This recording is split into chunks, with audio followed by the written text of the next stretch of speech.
Uno de los periodismos más nefastos en los últimos 30 años fue el que hizo Gorriti en Panamá con la prensa. Un hombre arrogante, atorrante, se dedicaba a censurar a los periodistas panameños de la prensa específicamente. Le daba la vuelta, aquí en Panamá conocemos el volteo, le daba la vuelta a las noticias de los periodistas a las 3 de la mañana.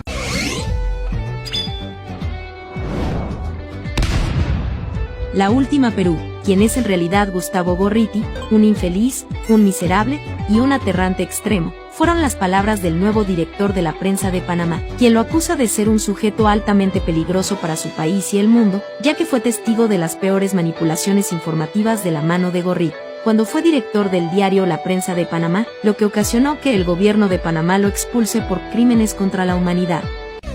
Según cuenta el periodista panameño, Gorriti manipulaba las notas periodísticas de sus colegas, para que mantengan un enfoque de izquierda extrema. Cuando lo descubrieron en plena fechoría, los periodistas afectados lo denunciaron ante el sindicato elevó el caso al gobierno panameño, y de inmediato el presidente ordenó su expulsión del país bajo el peor crimen que puede cometer un periodista, la mentira. Gorriti, al ser un comunista empedernido, continuó sus prácticas falaces en Perú, y las consecuencias han sido nefastas. El verdadero sentido de lo que habían escrito. Ese personaje funesto fue instalado en muy buenos apartamentos, muy buenos carros con conductor, ganaba buen salario, y Eichmann lo impuso como editor general del diario La Prensa por encima de los periodistas panameños. El problema es que se dedicaba a censurar a los periodistas panameños de la prensa específicamente, y de una manera irregular le daba la vuelta, aquí en Panamá conocemos el volteo, le daba la vuelta a las noticias de los periodistas a las 3 de la mañana y le ponía su nombre. Dos de los periodistas perjudicados con la mala práctica de Gorriti acudieron al sindicato que lideraba Geneto. Había una acción inestable en la prensa. Los periodistas trabajaban con mucho nerviosismo.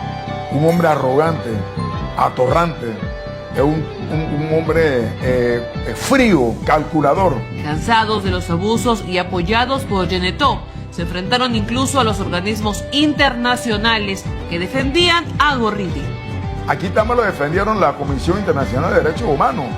Los Reporteros Sin Fronteras también lo apoyaron.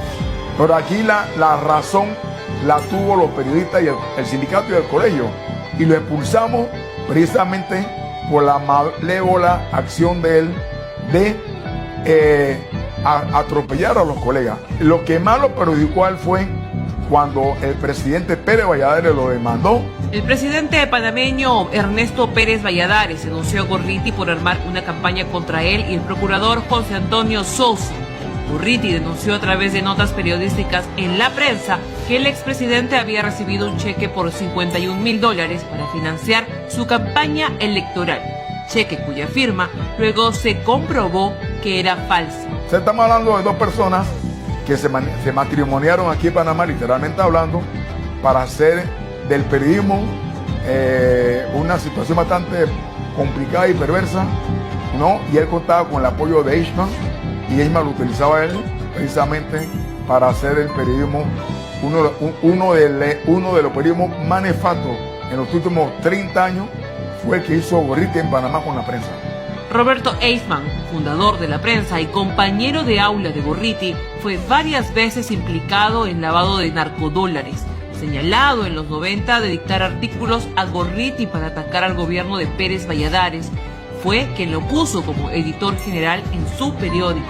En el 2000, el periodista Carlos Wesley hizo una seria acusación contra Gustavo Gorriti por su estrecha cercanía con Roberto Bobby Eichmann en la afamada revista Executive Intelligence Review, señalándolo de formar parte del aparato panamericano político que cobró fama a mediados de los 80 en el tráfico de drogas por armas que se conoce como el escándalo Irán contra George Bush, aparato a través del cual se vincula con el ex subsecretario asistente de Estado de Estados Unidos, Elliot Abrams, y su sucesor, Bernard Aronson, quienes, junto a Eichmann y otros que como Gorriti se dedicaban abiertamente a la defensa de grupos narcoterroristas como Sendero Luminoso y el movimiento revolucionario Tupac Amaru MRTA, demandan el desmantelamiento de las Fuerzas Armadas y de los gobiernos de Iberoamérica. En esta denuncia periodística, Wesley señala los fuertes vínculos de Eastman con el lavado de narcodólares en el caso del excéntrico narco mexicano Antonio Fernández o del cártel de Cali de los hermanos Rodríguez Orihuela. ¿Cómo entonces a la panacea de la democracia y del periodismo peruano se le pudieron escapar estos detalles? Claramente, los delitos que denuncia IDL y Gorriti son a conveniencia ideológica, tal como actúan sus grandes aliados, como la Corte Interamericana de Derechos Humanos. Curiosamente, en la actualidad, Eastman es presidente de la filial panameña de Transparencia Internacional, una ONG que también tiene una sucursal de Perú con mucha cercanía con IDL. El tema es que nosotros luchamos contra un emporio de muchos recursos económicos que se llama la prensa. Ya la prensa no es nada, ahora la prensa es un pasquín. Disparar con la pistola de un periodista, eso es vergonzoso y es peligroso. Un periodista puede morir o puede ser asesinado por calumnia e injuria de una noticia que no hizo. Eso es bien peligroso. Entonces ellos se llenaron de valor, cansados del atropello de Gorriti, hicieron la denuncia en el sindicato y el Colegio Nacional de Periodistas se sumó con nosotros, hicimos la lucha y lo más es historia. Está fuera de Panamá.